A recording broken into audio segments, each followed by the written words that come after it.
Hello again and welcome to DanWhiteBooks. Now if you haven't heard the book I'm reviewing today, I'd be somewhat surprised. Billed is one of the best works by Stephen King and indeed adapted into what some consider to be one of the best works by legendary director Stanley Kubrick. The Shining is a psychological horror work that may have its share of dark figures, but these are far dwarfed by the manner in which this book nestles in your head. It's creepy, it's chilling. Join me today as I review and discuss The Shining by Stephen King.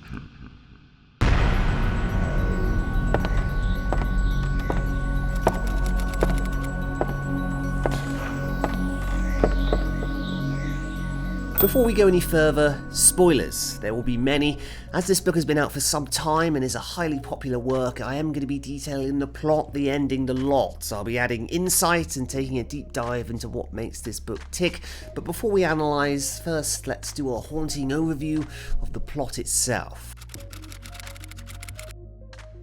The Shining tells the tale of the Torrance family made up of Jack, Wendy and their young son Danny. Danny is not your everyday child and has the eerie ability to know things, secrets, thoughts before they happen. He has what is later described as the shine. Danny's father Jack is the protagonist of this book. He's a recovering alcoholic and someone with a temper, particularly after a few drinks have found his lips. He interviews to become a caretaker at a presumed picturesque hotel called the Overlook, but this easy job turns into something far more sinister. Every winter, the Overlook is blanketed in thick snow and cut off from the outside world. Jack lands a job as the caretaker and takes his family to live in isolation as they wait out the winter.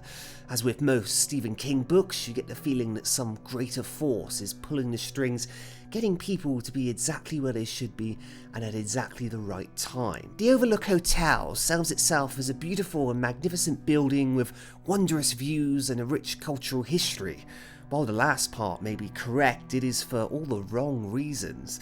Through Jack Torrance, we learn of the murder, death, and sinister occurrences that have happened at the Overlook across its long history. What at first appears as an idyllic retreat is revealed to be only a mask for a dark and terrible evil. Indeed, an evil young Danny can see far too plainly, an evil that wants Danny dead and will do everything it can to achieve it. That is the premise of this book, a pretty great setup from the start. What surprised me about this book is the hotel itself.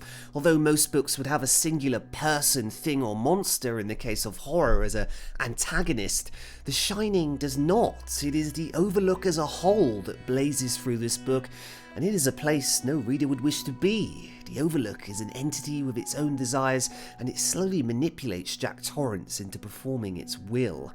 Yes, the Overlook is a nasty place, and Stephen King very masterfully crafts it into a terrifying monster, much like that of Cujo or Christine. However, in comparison to these later works, the Overlook has far greater depth to it, and I'm sure I'm not alone in feeling that way. Stephen King based the Overlook on his experience staying at the Stanley Hotel in Colorado. Much like the Overlook, the Stanley Hotel shuts down over the winter months. At the time of staying, Stephen King and his wife Tabitha were two of the only guests there.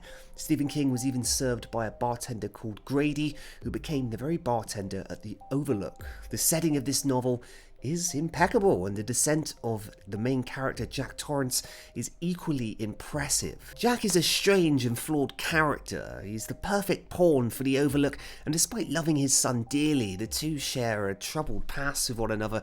Jack had once broken Danny's arm after a drunken night and a drunken rage. His marriage with his wife Wendy was to end after this incident, yet Jack's sudden abstinence from alcohol from a separate story that influenced him and his friend keeps the marriage going, although Wendy always fears Jack will revert to his older ways, and she shows this multiple times throughout the book. Jack is not the most likeable of characters, and his struggles with addiction throughout are clearly evident, as is his love for his son Danny. The evil of the Overlook, however, twists this love and manipulates Jack, and it's very clear that Stephen King wants you to know that the thing chasing Danny through the corridors of the Overlook near the end of this book is not that of Jack Torrance. It is a grotesque manifestation of the hotel itself. And this is one of my favourite parts about this book, the Overlook. It's the mystery this place brings.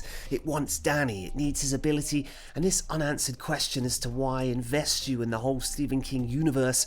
What are the hidden evils that haunt the earth, and where do they truly hide? In fact, the more Stephen King books I've read, the greater this thirst becomes. The Shining is no exception. While The Overlook is an entity of horror, it has many different forms, and King is in his element describing sometimes inanimate objects as hidden terrors. Take the fire extinguisher hose on the wall, the hedge animals, and even the ticking clock in the ballroom. Each may appear normal, however, each has its own sinister form. Young Danny has encounters with them all. This is a fantastic book, and one with lots of threads to pull at. Is Danny making the hotel stronger? Who's the creature controlling Jack Torrance at the end? What would have happened if the Overlook killed Danny? You're left contemplating after you finish this book. You're left thinking about the whys, the whats and the hows. The Overlook may be defeated, but what else lies in the dark? It's these questions that make this work so endearing, and it's the very setting and the isolation that make it a masterclass in its genre. The way it scares you doesn't have you looking over your shoulder, but it does have your heart racing, and it will make you realise how terrifying loneliness can be, and certainly how little things can cause such dire dread.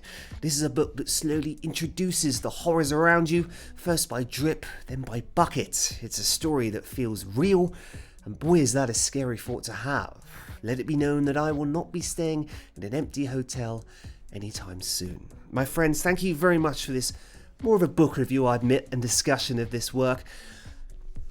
Let me know your own thoughts on this. Is this your favourite Stephen King book? Do you feel this is overrated? Do you feel the film is better by Stanley Kubrick? The book and the film differ quite vastly in the ways that they detail the character Jack Torrance. In this book, it's seen that he's being completely manipulated, and especially at the end, he's basically becoming a vessel for the hotel itself, whereas I believe in the film, Jack just kind of goes crazy.